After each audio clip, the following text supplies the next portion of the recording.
25 नवंबर को अयोध्या के दौरे पर रहेंगे पीएम मोदी। श्री राम जन्मभूमि मंदिर ध्वजारोहण कार्यक्रम में करेंगे शिरकत। सीएम योगी आदित्यनाथ ने लिया तैयारियों का जायजा।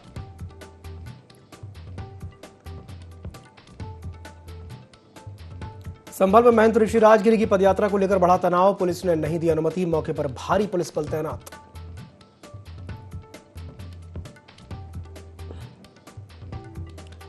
बुलंदशहर में पुलिस और बदमाशों की मुठभेड़। 10-10 हजार रुपए के इनामी दो बदमाश गिरफ्तार। दोनों के खिलाफ अलग अलग थानों में चार मुकदमे दर्ज।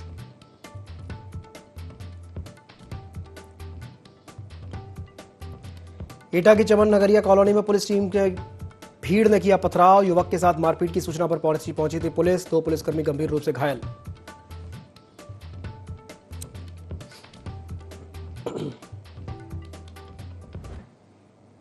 नमस्कार, ID24 में आप सभी का स्वागत है। मैं हूं आपके साथ दिव्यांशु जोशी। तो मुख्यमंत्री योगी आदित्यनाथ ने अयोध्या में प्रधानमंत्री नरेंद्र मोदी के प्रस्तावित श्री राम जन्मभूमि मंदिर ध्वजारोहण कार्यक्रम के दृष्टिगत स्थलीय निरीक्षण किया।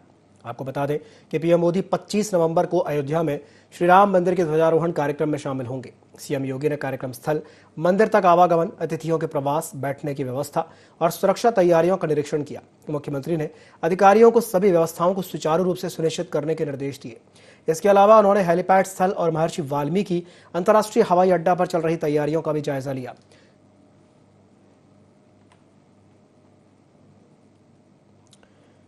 तो प्रधानमंत्री मोदी के दौरे को लेकर के सीएम योगी आदित्यनाथ ने तैयारियों का जायजा लिया है।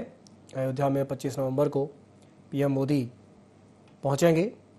अयोध्या में पीएम मोदी के प्रस्तावित श्री राम जन्मभूमि मंदिर ध्वजारोहण कार्यक्रम के दृष्टिगत उन्होंने स्थलीय निरीक्षण किया है। पीएम मोदी 25 नवंबर को अयोध्या में राम मंदिर के ध्वजारोहण कार्यक्रम में शामिल होंगे। सीएम योगी ने कार्यक्रम स्थल, मंदिर तक आवागमन, अतिथियों के प्रवास, उनके बैठने की व्यवस्था और सुरक्षा की तैयारियों का निरीक्षण किया। मुख्यमंत्री ने अधिकारियों को सभी व्यवस्थाओं को सुचारू रूप से सुनिश्चित करने के निर्देश दिए। इसके अलावा उन्होंने हेलीपैड स्थल और महर्षि वाल्मीकि इंटरनेशनल हवाई अड्डे पर चल रही तैयारियों का भी जायजा लिया।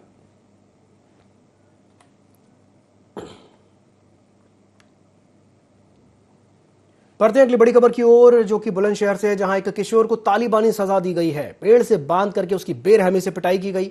नाबालिग को डंडे से पीटते हुए उसमें 3 दबंग नजर आ रहे हैं। आरोपियों ने खुद ही वीडियो वायरल किया है।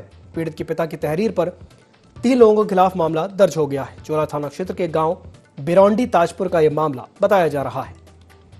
तो ये बड़ी खबर आपको बता रहे हैं बुलंदशहर से, जहां एक किशोर को तालिबानी सजा मिली है। पेड़ से बांध करके उसकी बेरहमी से पिटाई की गई है।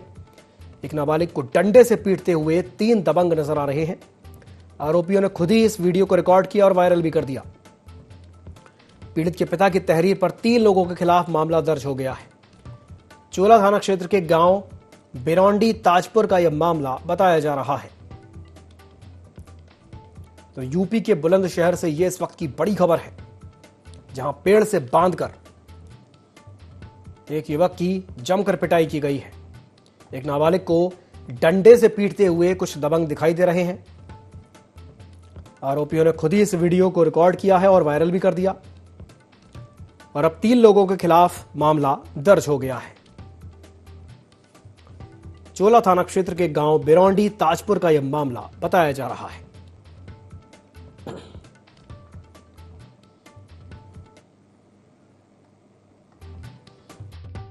क्षेत्र अंतर्गत एक ग्राम नक्सला हसनपुर पड़ता है। वहां का एक वीडियो जो है सोशल मीडिया पे वायरल हो रहा है, जिसमें एक नव युवक को कुछ लोग पेड़ के सहारे टिका के उसको एक डंडे से मार रहे हैं। इस वीडियो का संज्ञान लेते हुए तहरीर प्राप्त की जा चुकी है। मुकदमा इसे पंजीकृत किया जा चुका है। जो 3 लोग हैं इनके खिलाफ ये मुकदमा पंजीकृत हुआ है। उनकी गिरफ्तारी जो है पुलिस द्वारा की जा रही है। अग्रिम वैधानिक कार्रवाई इसमें प्रचलित। संभल में महंत ऋषि राजगिरी की प्रस्तावित पदयात्रा को लेकर के तनाव बढ़ गया है। महंत मां कैला देवी धाम से हरिहर मंदिर तक पदयात्रा और परकोटी की परिक्रमा करना चाहते हैं, लेकिन पुलिस ने अनुमति नहीं दी। मंदिर के बाहर लगी बैरिकेडिंग हटाने की मांग पर महंत और समर्थक अड़े रहे। सुरक्षा के लिए RAF PSC के जवान, 8 थानों की पुलिस और 4 क्षेत्राधिकारी तैनात किए गए हैं। पिछले नवंबर में शाही जामा मस्जिद के पास हुए सांप्रदायिक संघर्ष में 4 मौतों के बाद से एक क्षेत्र संवेदनशील है। शांति बनाए रखने के लिए 400 CCTV कैमरे और ड्रोन निगरानी की जा रही है। पुलिस महंत की पदयात्रा रोकने के लिए सख्त व्यवस्था में जुटी है।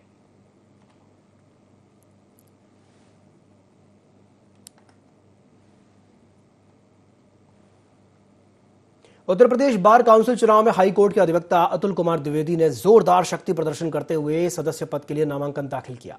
सिविल लाइन स्थित होटल प्रयाग इन से निकले उनके समर्थकों का विशाल काफिला नारेबाजी और उत्साह के साथ बार काउंसिल कार्यालय पहुंचा, जहां औपचारिक रूप से नामांकन प्रक्रिया पूरी हुई। नामांकन के दौरान कई वरिष्ठ अधिवक्ताओं, सामाजिक कार्यकर्ताओं और बड़े पैमाने पर समर्थकों ने मौजूदगी ने माहौल को चुनावी रंग दे दिया। समर्थकों ने फूल मालाओं और नारों के साथ अतुल द्विवेदी का गर्मजोशी से स्वागत किया।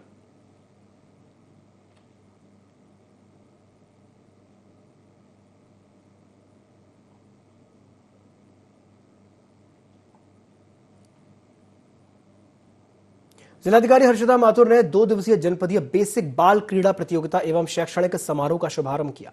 इस कार्यक्रम की शुरुआत डीएम ने दीप प्रज्वलित करके की। इस मौके पर पुलिस अधीक्षक डॉक्टर यशवीर सिंह विशिष्ट अतिथि के रूप में मौजूद रहे।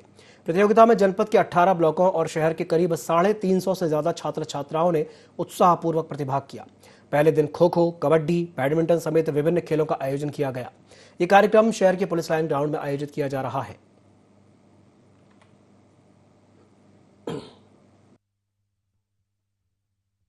साइंस ग्राउंड प्रांगण में मौजूद हैं और यहाँ पर जनपद का जो बेसिक बाल क्रीड़ा समारोह 2025 है उसका आयोजन किया जा रहा है। इसमें विभिन्न विधाओं में हमारे समस्त ग्रामीण अंचलों से, समस्त ब्लॉकों से बच्चे यहाँ पर उपस्थित हैं और इसमें 350 से ज़्यादा बच्चों के द्वारा प्रतिभाग किया जाएगा। इसमें सभी लोग उत्साह से यहाँ पर इस भव्य आयोजन में प्रतिभाग कर रहे हैं।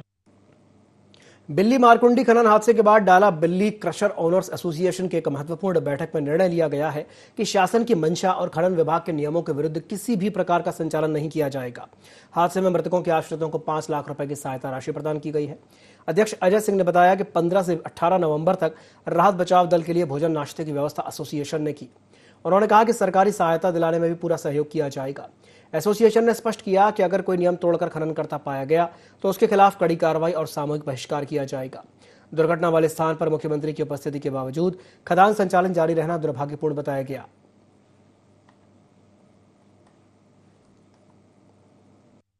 ने जो किया वो आप सब लोगों ने देखा वहां पे खुद। 15 नवंबर 2025 की शाम से लेकर के 18 तारीख की दोपहर तक जितने भी राहत कार्य, बचाव कार्य में लोग लगे रहे, उन लोगों के भोजन नाश्ते का इंतजाम संगठन की तरफ से होता रहा। और जो मृतक आश्रित आते गए, मृतक के आश्रित जो लाशें मिलती गई, मृतक आश्रित के लोग आते गए, सबको संतुष्ट करने भर का धन उपलब्ध कराया गया। और यह भी वादा किया गया है संगठन की तरफ से कि जो सरकारी मदद और हो सकती है उसमें जितना संगठन मदद कर सकता है उनका, वो मदद करके उनको पैसा ज्यादा से ज्यादा जो सरकारी मदद मिलती है दिलवाने का प्रयास करें।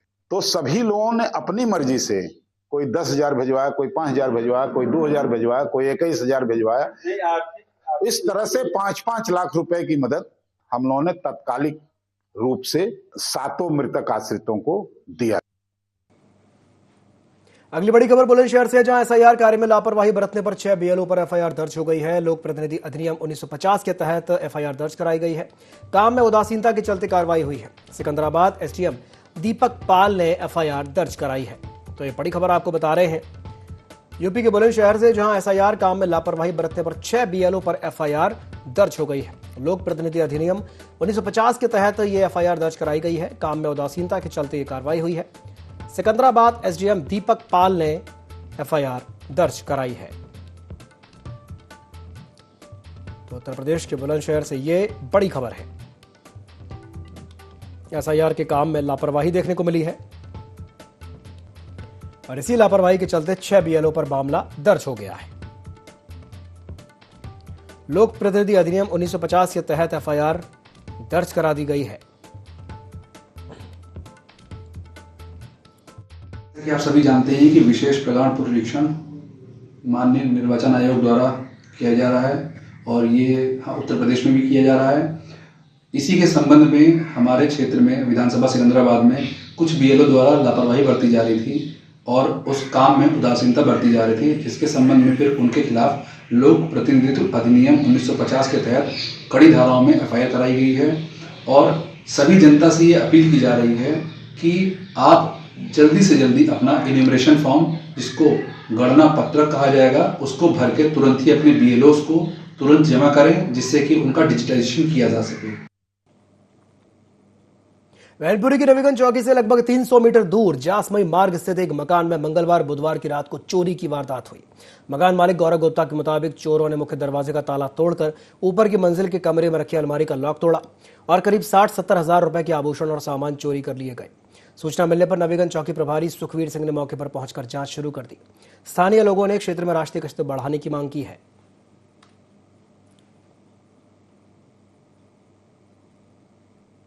ये सामान ले गए, 2-3 अंगूठी लगे, फिर 50-60 हजार नुकसान कर गए। तो ताला टूटा पड़ा है गेट का, तब उसको देखा जाके जाना हमने जो है। पता नहीं रात में कुछ अज्ञात लोगों द्वारा जो ताला तोड़ा गया। डेली वेजन के आइटम थे, सोना चांदी के थोड़ा बहुत 2-3 अंगूठियाँ थीं और थोड़े जो है नथवत वगैरह थी। 50-60 अफील के लगभग समथिंग। कोई खुलासा नहीं हुआ आज दिन तक। बोला है कि जो है देखते हैं कि यहीं दो गार्ड यहीं बैठाएंगे। गाजियाबाद के लोनी बॉर्डर थाना क्षेत्र में बसपा पार्षद गुलजार अलवी को राष्ट्रीय ध्वज के अपमान के आरोप में पुलिस ने गिरफ्तार करके जेल भेज दिया। मंगलवार को सोशल मीडिया पर वायरल वीडियो में उनके वार्ड 35 स्थित कार्यालय में रंगाई पुताई के दौरान सामान ढकने के लिए तिरंगे झंडे का उपयोग किया गया था। ये झंडे 15 अगस्त पर हर घर तिरंगा अभियान के तहत पार्षदों को बांटे गए थे। पुलिस ने वीडियो के आधार पर खुद ही संज्ञान लेते हुए मुकदमा दर्ज करके कार्रवाई की है।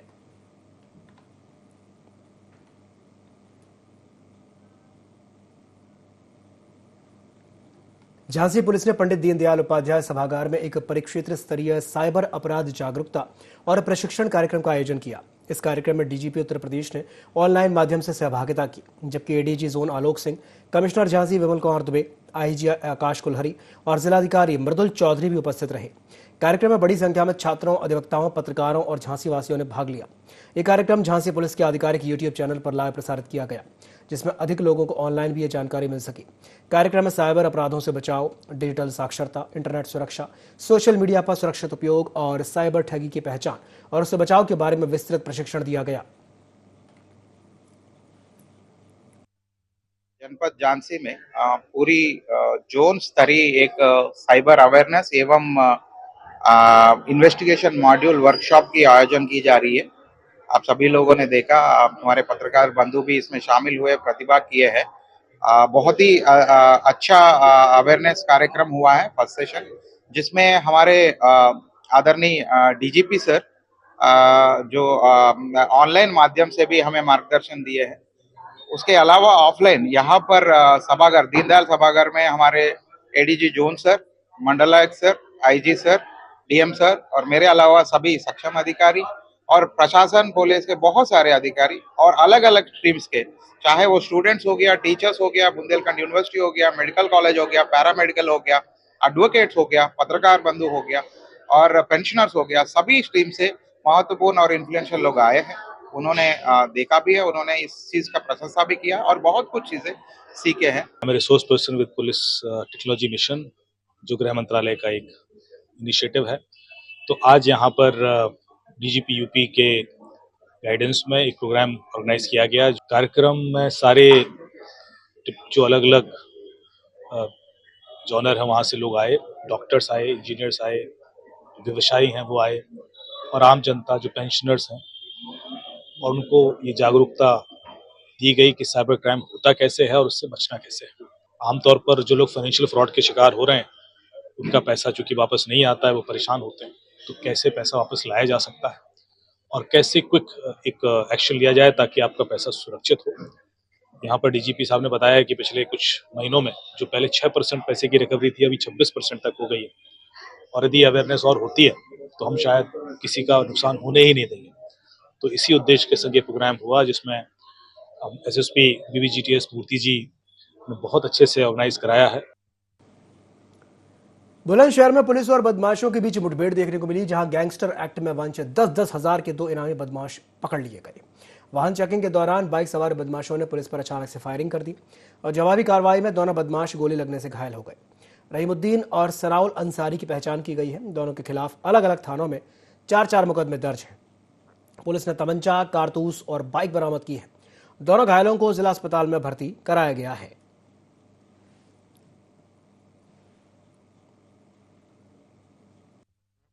वाली नगर और स्वाट की संयुक्त टीम द्वारा संदिग्धों की चेकिंग की जा रही थी वलीपुरा नहर के पास। इस चेकिंग के दौरान एक संदिग्ध जो है बाइक जिस पे 2 सवार थे उनको रोकने का प्रयास किया गया, लेकिन वे रुके नहीं और गाड़ी को नहर पटरी की तरफ भगाने लगे। कोतवाली नगर की पुलिस टीम ने उक्त संदिग्ध बाइक सवारों का पीछा किया और जब बाइक सवार संदिग्ध अपने आप को पुलिस टीम से घिरा हुआ पाए तो उन्होंने पुलिस टीम पर फायरिंग की। जवाब में पुलिस टीम ने आत्मरक्षा में फायरिंग की, जिससे दोनों संदिग्ध घायल हो गए और उनको तत्काल जिला हॉस्पिटल भर्ती कराया गया। दोनों को पुलिस हिरासत में लेकर पूछताछ कर आवश्यक विधिक कार्रवाई हेतु प्रभारी कोतवाली नगर निरीक्षक को निर्देशित किया गया है। एटा में एसएसपी श्याम नारायण सिंह के निर्देशन में कोतवाली नगर पुलिस ने बड़ी कार्रवाई करते हुए 13 दिन पहले हुई विवाहिता की हत्या का खुलासा कर दिया। पुलिस ने हत्या के आरोपी महिला के पति और उसके एक साथी को गिरफ्तार कर लिया है। आरोपी ने महिला का गला दबाकर हत्या करने और शव को ट्रैक्टर से खेत में ले जाकर जलाने की बात कबूल की है। संयुक्त कार्रवाई में कोतवाली नगर पुलिस, स्वाट और सर्विलांस टीम ने अस्थियों के अवशेष, विवाह प्रमाण पत्र और अन्य दस्तावेज बरामद किए। प्रेम विवाह के बाद लगातार विवाद बढ़ने पर आरोपी ने वारदात को अंजाम दिया था। ये मामला प्रेम नगर मोहल्ले का है।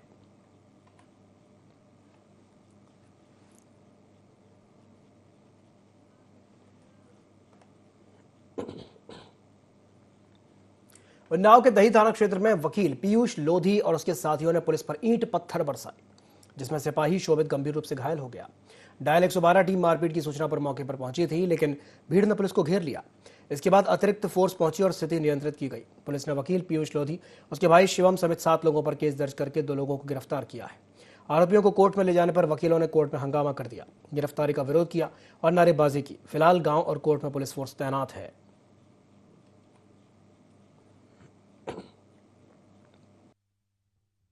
सर पड़ोस से क्या है गाली गलौज कर रहे थे और वो दारू पी के क्या है नशे की हालत में हमको मारने लगे और ये रंजिश बस अन्य सिपाही थे, बहुत सारे सिपाही थे और घर में घुसकर ताला तोड़ दिया, कुंडी तोड़ दी बहुत बुरी तरह से। भाइयों को पट्टे से मारा, हमको भी पट्टे से मारा। परमार और क्या है भीम शंकर मिश्रा भी थे, शामिल थे। बदायूं में पुलिस की दबंगई का एक मामला सामने आया है, जहां सदर तहसील में तैनात लेखपाल ब्रजेश कुमार को पुलिस कर्मियों ने बेरहमी से पीट दिया। आरोप है कि गौरी शंकर मंदिर चौकी के पुलिस कर्मियों ने मिट्टी डालने की अनुमति दिखाने के बाद भी लेखपाल को पकड़कर पीटा और बाद में सिविल लाइन थाने ले जाकर फिर से मारपीट की। घायल लेखपाल को जिला अस्पताल में भर्ती कराया गया है। लेखपाल का आरोप है कि पुलिसकर्मी मिट्टी डालने को लेकर उससे रुपयों की मांग कर रहे थे। घटना से लेखपाल संगठन में भारी आक्रोश है, तो ये उच्चाधिकारी मामले की जांच कर रहे हैं।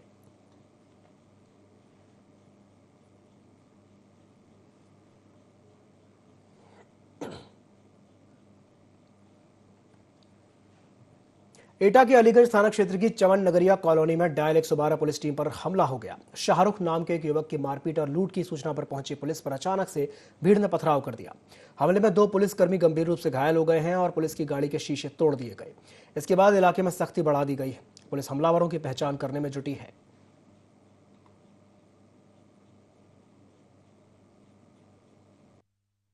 करीब 8 बजे रात्रि में 112 पर सूचना प्राप्त हुई थी कि गांव चमन नगरिया थाना अलीगंज में 2 पक्षों में झगड़ा हो रहा है। सूचना पर तत्काल PRV 5586 मौके पर पहुंची।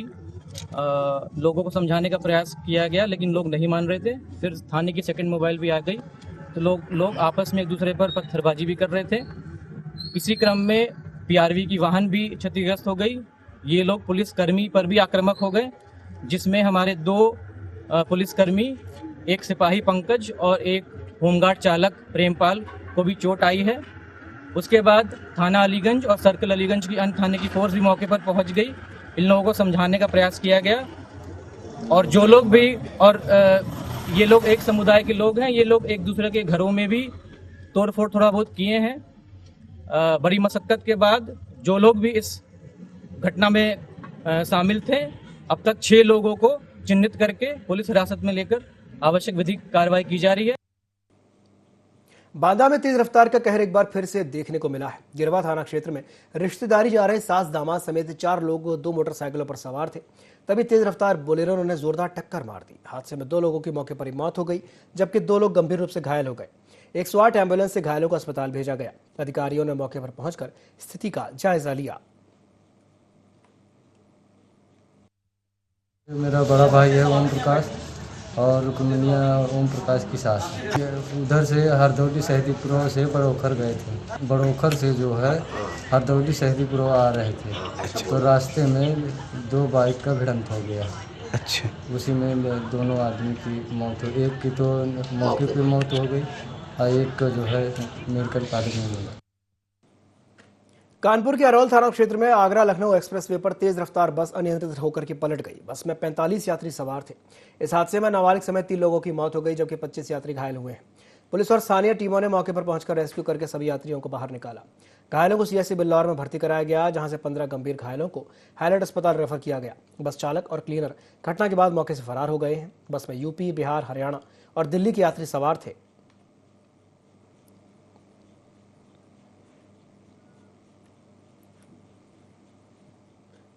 रायबरेली पुलिस और एसटीएफ ने मिलकर ओवरलोड ट्रकों से अवैध वसूली का खुलासा किया है। डीही पुलिस ने 18 नामजद और 4 अज्ञात लोगों के खिलाफ एफआईआर दर्ज की है। इस कार्रवाई में 2 आरोपी गिरफ्तार हुए हैं जो 5500 रुपये प्रति ट्रक वसूलते थे। एसटीएफ ने पहले ही आरटीओ अंबुज और पीटीओ रेहाना बानो के खिलाफ एफआईआर दर्ज कराई है।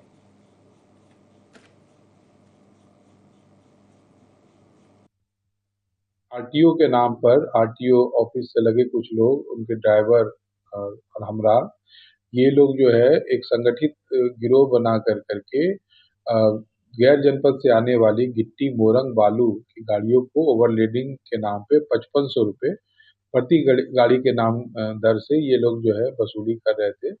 और ये वसूली कर का जो है डी थाना पुलिस ने इसका भंडाफोड़ किया है। इनमें टोटल कुल 18 नामजद अभियुक्त है प्राइवेट और 4-5 अज्ञात सरकारी है, और उसके अतिरिक्त जो है जिसमें प्राइवेट 2 लोगों को गिरफ्तार किया गया है। के पास से अवैध वसूली के 12,250 रुपये और 2 मोबाइल भी प्राप्त हुए हैं। एक अच्छा गिरोह का भंडाफोड़ किया गया है रायबरेली पुलिस द्वारा। इस संबंध में मुकदमा लिख करके क्षेत्राधिकारी द्वारा इसकी विवेचना की जाएगी, क्योंकि भ्रष्टाचार निवारण नियम की विवेचना सीओ रैंक के अधिकारी करते हैं। और इस पे जितने भी लोग हैं उनकी भी गिरफ्तारी की जाएगी और साक्ष्य संकलन की कार्रवाई भी की जाएगी। बस्ती के पैकोलिया थाना क्षेत्र के पेराला गांव में शादी समारोह के दौरान पहली पत्नी ने अपनी पति की दूसरी शादी का विरोध करके हंगामा कर दिया। गुजरात से पहुंची रेशमा ने जयमाल के समय पति पत्नी के सामने शादी का विरोध किया, जिससे मंडप में अफरा तफरी मच गई। रेशमा ने डायल 112 पर फोन करके पीआरबी को सूचना दी। जांच में पता चला कि रेशमा और पति की शादी कोर्ट में हुई थी और उनके पास वैवाहिक प्रमाण पत्र मौजूद हैं। पुलिस ने हंगामा बढ़ने पर पैकोलिया थाने को सूचना दी और उचित कार्रवाई का भरोसा दिया।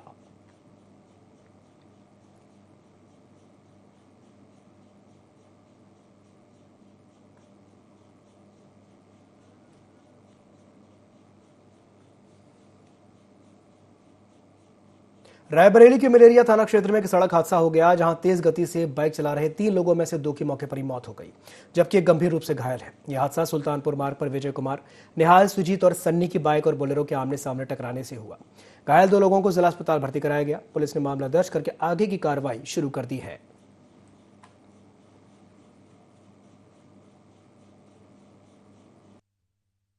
बोलेरो गाड़ी व मोटरसाइकिल सवार 3 व्यक्तियों में टक्कर हो गई, जिसमें 3 व्यक्ति सन्नी, विजय व निहाल घायल थे, जिन्हें तत्काल थाना मलेरिया पुलिस द्वारा जिला अस्पताल इलाज हेतु भिजवाया गया, जहां पर विजय व निहाल उपरोक्त को चिकित्सक द्वारा मृत घोषित किया गया व सन्नी का इलाज चल रहा है।